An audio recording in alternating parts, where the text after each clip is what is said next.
Mas agora a gente vai mudar de assunto. Vamos falar da saúde da mulher para falar de endometriose. Aliás, estamos também em um mês que é voltado a falar um pouco mais sobre essa doença que afeta milhares de mulheres e é bem difícil até de diagnosticar. É isso mesmo, doutora? Hoje quem está conosco aqui é a doutora Suzane. Suzy, bem-vinda ao Ver Mais, tudo bem? Muito obrigada, muito bem. Obrigada pela oportunidade de estar aqui hoje falando com as mulheres, né, sobre algo tão importante que afeta a saúde, que tira a saúde, que tira principalmente a qualidade de vida das mulheres, que é a endometriose.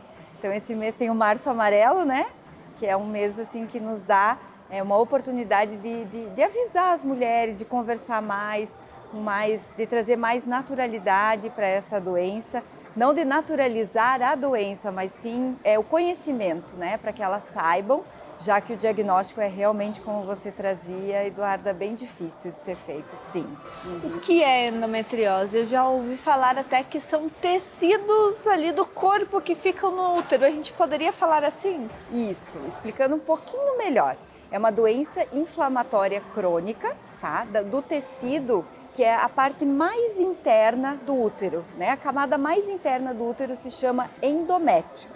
Então essa camadinha mais interna é a camada que descama e que a gente saindo ali pela vagina, a gente menstrua todo mês, certo? Esse endométrio, por vezes, em algumas mulheres, ele sai dessa camada interna e acaba tanto entrando no músculo do útero, que a gente conhece como adenomiose, quanto indo para outros órgãos e tecidos que não são os habituais. Então, vai saindo aqui do útero, vai através das trompas, acessa trompas, acessa ovários e acessa a cavidade pélvica da mulher como um todo.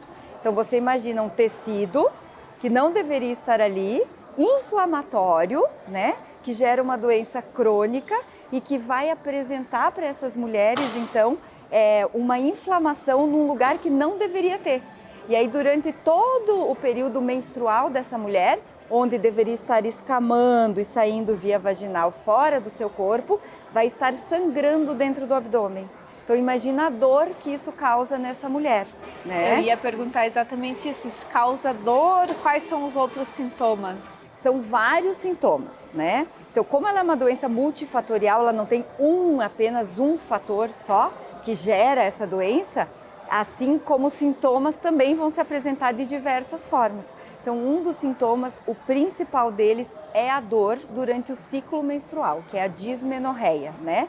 É uma dor importante, é uma dor incapacitante, então é aquela mulher que tem náusea, vômitos, é aquela menina que está lá tá na escola, começa a passar mal, não consegue ficar na aula, é aquela mulher que não consegue trabalhar no período menstrual, né? Que tem muitas vezes acompanhado de um sangramento aumentado, então uma hemorragia. Mas essa é a parte mais fácil de diagnosticar.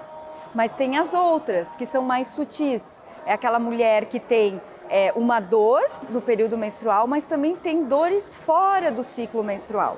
Então, às vezes tem alteração do hábito urinário, alteração do hábito intestinal, porque esse tecido, né, do endométrio, ele pode estar também sobre a bexiga, penetrando a bexiga, pode estar no intestino, penetrando a parte intestinal. Então, essa mulher que fica, às vezes, uma dor, tipo um peso, assim, uma sensação de peso na região suprapúbica, parece que fica ali com uma cólicazinha leve, também pode acontecer, né? Outros casos, assim, tem ardência para urinar, né? Principalmente no período menstrual, ou uma dor para urinar, dor na musculatura pélvica, então, assim, uma dor para evacuar, aquela mulher que diz assim, não, eu tenho uma dificuldade para evacuar, mas só quando eu estou menstruada.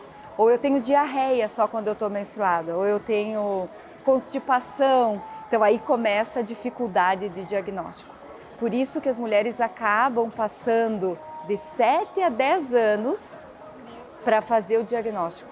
Há um tempo atrás a gente dizia que era 15 anos. Agora a gente já diminuiu um pouco esse tempo do diagnóstico, né? Doutora, é que não tem um exame específico que consiga ver esses tecidos? Exato, assim. A gente tem bons exames, mas às vezes um pequeno foquinho de endometriose pode causar muita dor. E o contrário também é verdadeiro. Tem pacientes que têm uma endometriose profunda e grave e não sentem tanta dor, não sentem nada ou sentem muito pouco.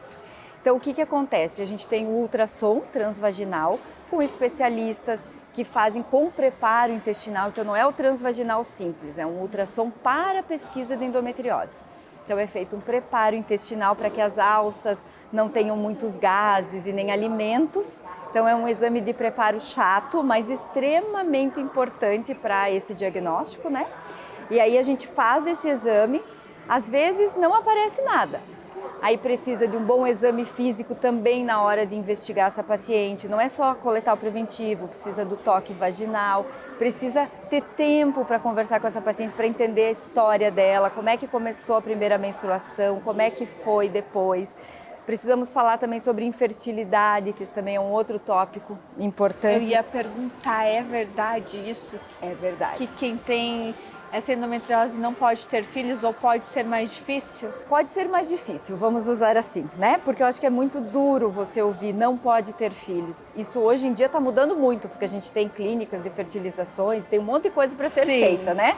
Doutora Suzy, muito obrigada aí pelas orientações.